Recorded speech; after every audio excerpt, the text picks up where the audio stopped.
Hey guys, it's Blake with Dominion Strength Training. The most common question we get by far is what size weightlifting belt should I order, and that's what we're going to cover today. So the first thing is definitely don't think about what your shirt size is, what your pant size is. Like I'm normally a medium shirt, I'm probably a medium belt. That will almost always lead you wrong. You're going to have to measure to get this right, and the best thing to use is one of these body tape measures. So you can get these off Amazon for a couple of bucks. If you don't want to buy that, you can wrap something around your waist, measure that, and that'll work fine. The important thing when you're measuring is to measure higher than where you wear your pants, so where you're actually going to wear this weightlifting belt, and that's usually right around your belly button. So I'm going to do this for me. Go ahead and pull this snug when you measure, and if I do that, I'm right at 34 inches. So I'll show you one of our belts here. All of our belts have 11 holes on them. They're sized to a center hole, and then they've got 5 holes on either side. So that gives you 10 inches overall of adjustability. And generally what you're trying to do is buy a belt where your waist measurement is closest to the center hole on the belt. That'll give you the maximum range to adjust either way.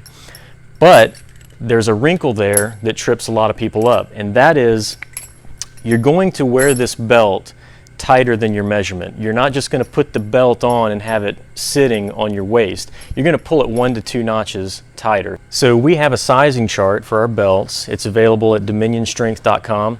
We'll also put a link to it at the bottom of this video. On our sizing chart, you'll notice that we have all of our belts listed from extra small up through extra large. The extra small bottoms out at 20 inches. The extra large tops out at 50 inches, and there's a lot of overlap between these belts. There's 5 inches, in fact, of overlap between each belt.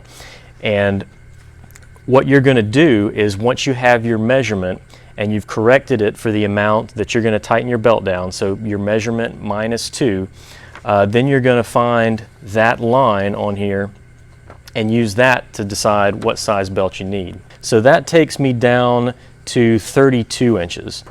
Now if I look at 32, the 32-inch line on this chart, you can see I'm at kind of the bottom end of the medium, and I'm close to the middle on a small. It'd be about the 4th hole from the end on the small, 3rd hole from the bottom end on the medium. So let's look at what this actually looks like. So I've got a small belt here. If I put this on as tight as I would actually wear it to lift,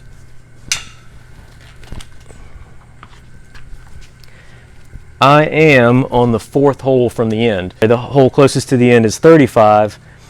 I'm at the 34, 33, 32-inch hole. So that's exactly what I predicted based on my measurement and then taking 2 notches off that. And so you can see I've got several holes where I could go smaller, not too many holes to go up, and I don't have very much flap of the belt under the loop. So this is a medium belt. If I do the same thing here,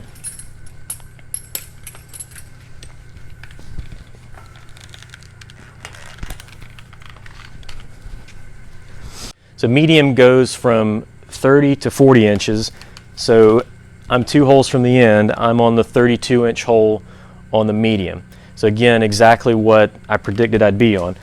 Now you'll notice here, I don't have a lot of room to go tighter on the medium.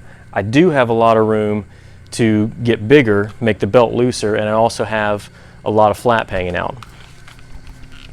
So now the question becomes, of my 2 choices, what do I want to pick? And for this, you really have to think about your training goals. So if I were going to slim down, that was my goal, I would go with the small because I've got much more room to slim down and continue tightening the belt up than I do to go in the other direction.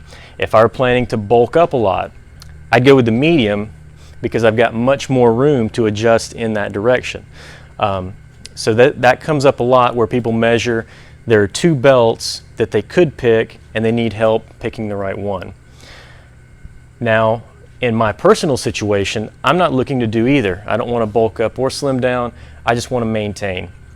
In that case, I would actually go with the small, and here's why.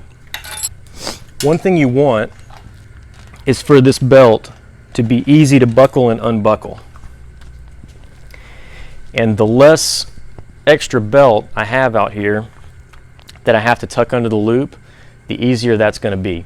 So in my case, since I don't really want to go up or down, I'm going to go with the small. Now, one other thing is that if you've done all this and you still can't quite figure out which size you need, you're still in a little bit of doubt, go with the smaller size. It's more than 9 times out of 10, it's probably 99 times out of 100 that when somebody has an issue with sizing, it's because they ordered a belt that was too big and not too small. So just a very quick recap, you definitely have to measure to make sure you get the right size belt.